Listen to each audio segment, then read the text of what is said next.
Salute is a program for and about men and women who have served our country. Our program includes news about the laws that affect veterans, information on benefits and services, and news from veterans organizations. And now, our host, Bob Peters. Hello and welcome to Salute. I'm your host, Bob Peters, and today we had to have a special show. I have two guests who've never met before, and it's an interesting story. We did a show on the World War II planes that came into the Leesburg airport on the end of February, 24th, 25th, 26th, I believe. And this gentleman gave me a call, said he had had a book that it might be interested in to give to Howard Collins, the man who brought it in, and Bob gave it to Howard today. And I decided, since he's a Korean veteran and an old friend of mine is a Korean veteran, they've never met, I figured we'd get together and have a little show here. And to come to find out, you guys got a lot of things in common. For one thing, you're both from Ohio. Right. You know, that's interesting. But anyway, I'd like to introduce Bob Rock, who's a member of the AMVETS Post, and he's contemplating joining the Korean veterans. And my good friend, Tom Theil, who is with the Korean veterans. Are you the president still? I'm still a president, You're still the president. And we thought we'd share a few stories together. And what did you find? Did you guys over there at the same time, or? I think so, yes. Yeah? Pretty much. Yeah. Well, I got to show you a couple little pictures here. But this is Bob when he was in the service in Korea. And this is where he took the money all out of the palace and brought it back. So why don't you tell us a little bit about yourselves? Tom, you tell people a little bit about the Korean veterans. Well, the Korean War Veterans, Chapter 169, is a group that meets every fourth Wednesday at 2 o'clock in the Leesburg Senior Center. That's at 1211 Penn Avenue, Penn Street, I think it is. And we have about 50 members, plus or minus 55, I think, now. And we work on various things. We have a color guard. Color guard does a lot of work up at the Veterans Memorial at the villages, and some areas, other areas as well. For example, at the new Veterans Memorial at Fountain Park in Leesburg, we've done some things there too. Some of our other activities, we visit schools under what we call our Tell America program, which is an effort to educate the public and children as well. In fact, that's who we deal with mostly, are children, about the Korean War, the so-called Forgotten War, which isn't, in fact, it wasn't even known as a war when we started, as you know. Yeah, police action. Police action. And we do some scholarships, and we do some needy activities, and for this we sometimes solicit, especially in front of public stores. We've had excellent cooperation with the Publix chain, and does very well. We've also done very well at Winn-Dixie. And right now we're having a drawing for TV, so I just should have brought some tickets. Oh, yeah. Save me a couple bucks. Okay. And that's about it, I think, in terms of the Korean War vets. If anyone is a Korean War vet, I should say a Korean vet, because anyone who served in Korea from about 1950 up until today is eligible to be a member of our organization. We have a national association with the state department, and then chapters. And I think there's 20 chapters in the state, 21 or something like that. And ours is about third largest. So, but I would invite them to come to one of our meetings. Again, it's at the Senior Center in Leesburg. Or if they want to talk to you, they can call you. Yes, they can call me. 357-3943. Okay, and you guys are very instrumental in helping put in that Veterans Monument here. And there's an office for the Veterans Memorial on Main Street, and they could find out more if you stop by Main Street and say hello and make a donation to help put this together. We broke ground, right? Yes, we started construction I should say that it's a separate organization from ours, although the idea originated in our chapter with Dick Failer and Art Canal. Did a lot of work to get it moving, and now Don Van Beck is the executive director of it. And all three of them are current chapter members, and we're glad to have them. We started construction on Tuesday or Wednesday of this week, and I don't know exactly what the schedule is of that, but well, it's going to take quite a while. It's quite a project. It really is a large project. Anyone who has served in any wartime period, I think he says from the Civil War up until now, is eligible to have their name on the wall. And I think there's room for like 30 or 40,000 names on the wall, as well as there's opportunity for bricks around it. Sorry, I don't have all of the no, well, actually, details. I must tell the people, I gave a last-minute call to Tom to come on out because I wanted him to meet Bob and put this together. So he doesn't have the number, but you'll see it in your newspaper, and it's also, if you're taking a walk down Main Street, their office is right there. Just pop in and say hello. I do know that I think it's their website is lakeveterans.com. Okay. I don't have the phone number. Okay. But they can call me if they need to. Okay, that's right. God, that's right. Well, Bob, welcome to the show. Bob is on the honor guard with my AMVETS post 2006. Right. I didn't even realize it when he called me up. I've seen Bob. I got to be quite honest with you, I didn't really recognize the last name. Oh. I should have known. But anyway, I'm sorry. That's good. I'm glad you came. Tell us a little about yourself. You say you're from Canton, was it originally? Canton, Ohio. Canton, Football Ohio. Hall of Fame city. Yeah, and you joined the Army, right? Or were you drafted? Or No, tell us a I little bit joined- about your military. Well, I got a high school, graduated in 1949. It was peacetime, you know. And my dad says, why don't you join the Marines? Like, you know, he was a Marine. And I goes, I don't know, Dad. I'll go to the Army. He says, well, okay, we'll put you in the Army. So I went down and joined up, and then got my walking papers to go to Fort Knox, Kentucky for basic training and stuff. And my dad was on the police force. He's been on there for 20-some years at the time. And he was the identification officer. You know, and took all the fingerprints and pictures and photographs, evidence, and whatever they take. And the house looked like a photo shop rather than a home. So I was in on photography also. And he says, well, when you join, tell them you want to get into photography. So look for get on the signal corps there. So that's what I did, and they took me. Especially when the guy next door was a colonel and wrote him a letter. You'd think I was Audie Murphy or something. But That's a stretch. right. So I Audie got Murphy on, with the and got in, and in about 6 months, here comes the Korean War. And everybody wondered, where's Korea? He said, well, it's up there by Japan, I think. And so, and then next way says, oh, photography, that's going to be a critical MOS.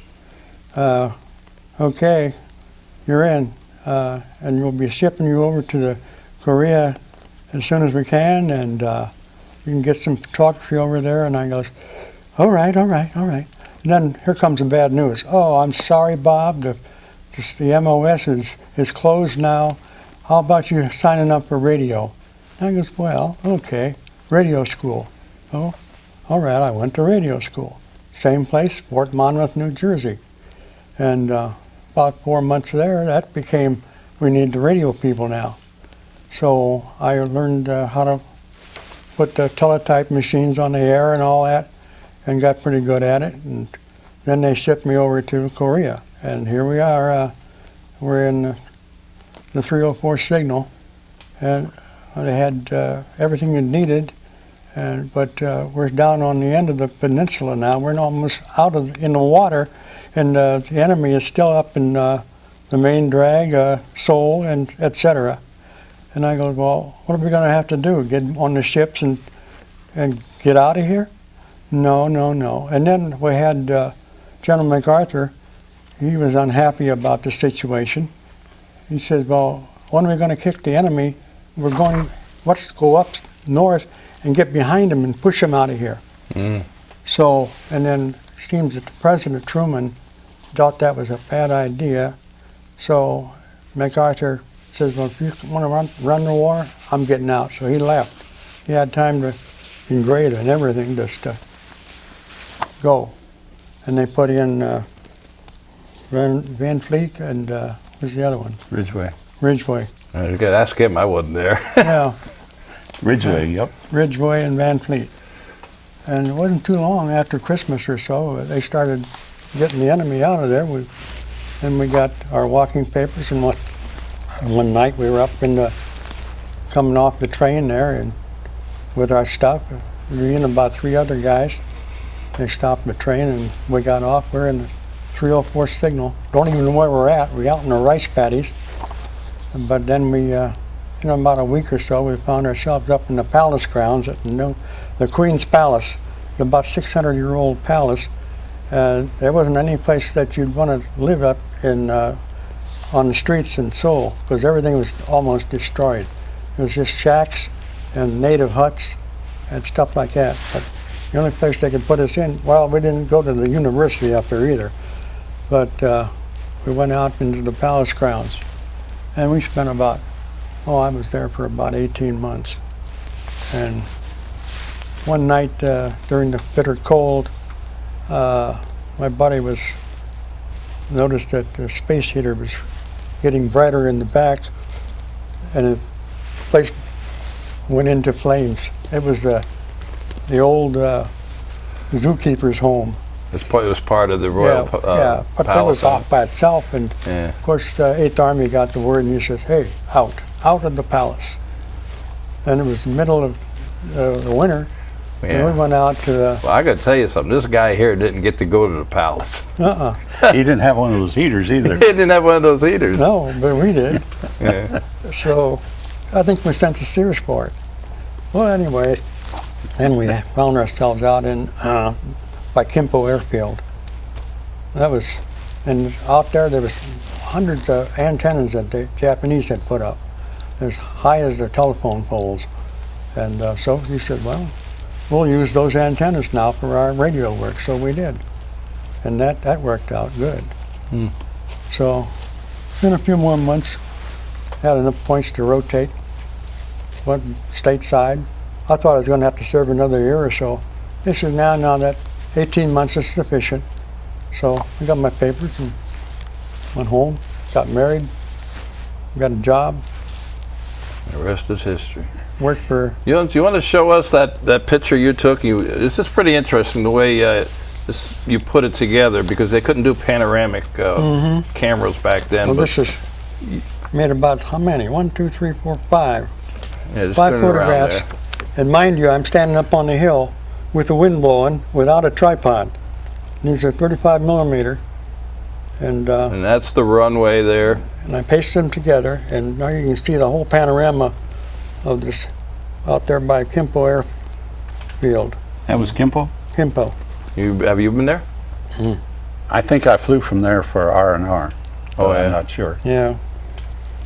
And that was the scene when we finally got settled down where we were going to spend most of our time.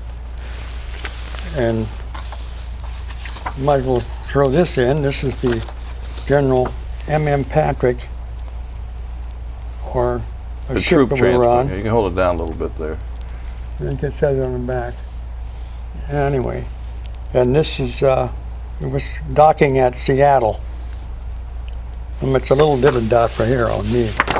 But that was a happy moment. I thought, well, it's going to be another month before I get home, probably. Yeah. No, I was home the next evening. Believe it or not. Really? Yeah, Wow. So you went back to Ohio? back to Ohio, Yeah. knocking on my door. Now, you didn't stay in a palace. I think you stayed in a foxhole, didn't you? In my 10 months or so in Korea, I never had a roof of any kind. Never had a bunk of any kind. The most I had was a squad tent once in a while. And most of the time we used our ponchos to make our shelters. And sometimes it was the stars. And a few times we had covered bunkers. But that's about it. I've been in a foxhole at least when the snow crunched. I don't know how cold it was, but it had to be in the 0 range, I would guess. This would have been December of 1951.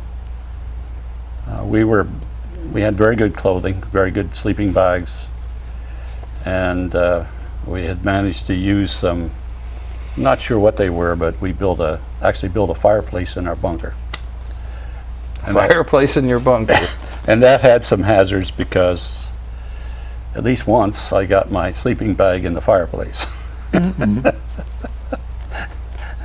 But it didn't take much of a fire to keep a hole in the ground with a roof, I mean an earthen roof, to keep it pretty warm.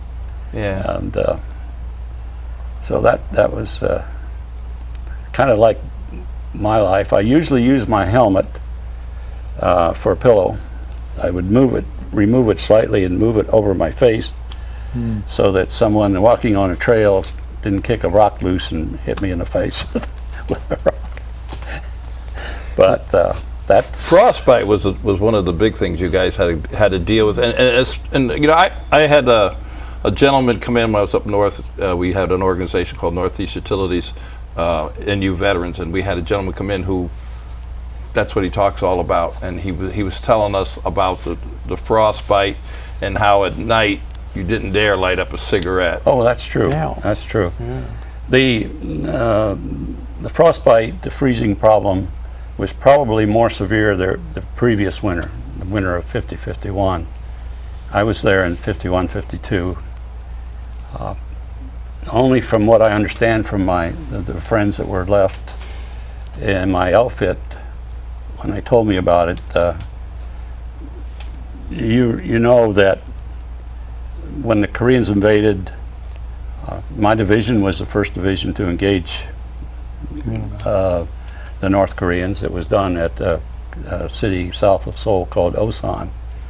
We had 500 people and they had divisions and 60-some tanks, or 50-some, I'm not sure how many tanks. And we had no weapons to stop them. And so what happened from there, that was in July 5th of 1950. And what happened then over a period of a month or so was we fell back to succeedingly more southern cities until there was just a small little pocket around the city of Busan on the south end of Korea. And I don't remember the exact dates. I think it was, do you know when Incheon was invaded? When it was, I don't remember, but it was the fall of the year, the 1st Marine Division. I think it was the 3rd or 7th Division. somewhere around the last part of 50. Went in at Incheon, and then the folks in the south had built up, the UN forces had built up, and we went back up north. Paused a moment at the 38th parallel, probably made a mistake. Because it's my understanding that Truman and the UN authorized this. We went on north. And my division got close enough to see the Yalu River, which separates North Korea from Manchuria, China. And November, right around Thanksgiving, 1950, Right. about 500,000 Chinese troops entered the battle. Yeah, see, a lot of young people don't know that, you know, and at nighttime, there'd be like 7 of them coming over to pick up one rifle. Well, what happened was we now found the UN forces totally outnumbered, and both the North Koreans and the Chinese kind of followed the method or strategy of trying to, we didn't have enough forces to draw a solid line across the country. So they would go around our forces, and then you're now confronted with fighting enemy all around you. And there were instances, one known as Death Valley, And we have some members that have been in some of these. I don't know the names of the others. The first Cav had one of the worst battles where they lost hundreds of men. In these kind of engagements where the Chinese were all around, and when you tried to escape, you had to go through like a pass, and they'd get the lead vehicle. Now everybody's trapped. Yeah, they ambush you. And so then we dropped back to, I think we lost Seoul again, and reestablished a position somewhat south of the 38th parallel. And then it kind of became we went back north to a little bit above the 38th parallel, and that's about when I arrived. And the war from then on was a series of engagements in which they would thrust against us periodically, or we would launch an effort against them. I remember one personally in July 1951, when we went out and took about 5 miles, and less than a few nights later, I happened to lose a good friend on that one, and I had another good friend who got a stateside wound out of it as well. We blew up our positions and pulled out, and went back to where we started from, and so the war kind of became that, except for me. And our group in October was extremely bad. We took about 15 miles in the Kumsong area, and I say we took it. I personally lost 3 people from my own group killed in that activity, and so I never quite understood why we continued to engage in that kind of a battle. Well, I kind of know. Because the people were talking the peace talks, couldn't decide on which way the table was and where the chairs were to be. And oh boy, does that sound familiar? We went through that in Vietnam, the Paris peace talks. Should the table be round or should the table be square? Who cared? You know, but you, like the old saying goes, you can question the war, but you can never question the warrior. And I for one appreciate all of what you guys have done, because I've gotten to know you pretty good, so it's kind of neat having you around. I like having you around. We would go visit the schools together. Yes. And Bob is in the honor guard. Mm-hmm. You said you went back. Yeah. When did you go back? 20 years ago or so. Yeah. Did it look different? No. We trounced around the same places. The palace grounds again. Yeah. You didn't burn nothing down, did you? It's a park yet. Oh, is it? It's not. It's open to the public to the most part, except for the residences, which we had full use of, but you couldn't go in the front door anymore. But it's a good tourist exhibition there. Yeah, that'd be quite a change. 2 of our members went back last September. Oh yeah? And their remarks are that it's unbelievable. Several things are unbelievable. One is how South Korea is rebuilt. And we talk about a bullet train here, or a fast train here. They have one that goes, I think Dwight said, I don't know, 300 and some kilometers per hour. He rode it, I think, down to Taegu. Didn't you say you were at Taegu? Yeah, Taegu. Yeah. He went down there to look for a 24th Division memorial for me. Uh-huh. So they've really rebuilt. The other comment I'd like to make about South Korea is they appreciated us being there. And they still appreciate us being there. This is a memorial marker for the 50th anniversary. This is one for the 60th anniversary. I was going to ask you what that one was. I kind of recognize the other one. It's like 60 years, huh? It's 60 years since the start of the Korean War. Mm-hmm. Wow. And we went to a dinner in Tampa a couple of months ago. There were about 500 people. It was a beautiful sit-down dinner. The defense minister was there, and several other groups. I actually had dinner seated next to a gentleman from Turkey, I think it was. one of those countries. I can't remember. And then they gave us beautiful Medallion. memorials. Yeah. And actually, they've written to me and asked me to send the names of all our chapter members who haven't received this. Oh, really? And so they're going to send that. That's great. It came from the Korean. We probably get a lot of members now. Yeah. Well, this is a kind of what people like to have. Oh, sure. But they appreciate us, and the guys that went back said you've never really felt better than. You know, I'm glad I had the opportunity to put the two of you guys together. You know, and I hope you do share some stories with each other down the road. Unfortunately, I'm starting to run out of time, and because I could talk to you guys for hours. But I want you to show that cane, that walking stick you got there. Oh. Just give me a real quick, who did it, and it's beautiful. Lake Carvers, I believe they're called. I met them last evening at Lowe's, east of Leesburg here. It's a hand-carved eagle head, and they have some statistics on my service. And Is your service record? Yeah. yes, and it's very much appreciated. And it's a beautiful job. It's terrific. Yeah. With that, we're going to have to say goodbye. Tom, it's always good seeing you. Bob, good seeing you again. I'll see you around the post, the AMVETS post. All right. Oh, by the way, the AMVETS post is moving. Just a news flash here. I'm going to put it out there. The AMVETS post 2006 will be moving to Canal Street, hopefully in the beginning of April. If anybody's out there that are members of there that want to help us out with moving, or electrician or carpenter, whatever, you can help us a little bit. We need some volunteers. Throw that out there. But I want to thank you guys for coming. And it's always good seeing you, my friend. And I look forward to seeing you at the school programs. And Bob will see you down there at the post.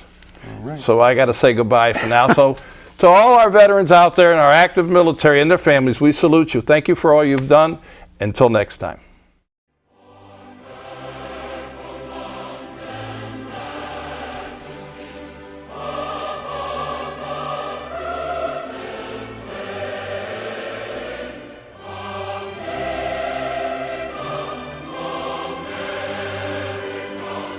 Let us know what you want us to present in our future programs.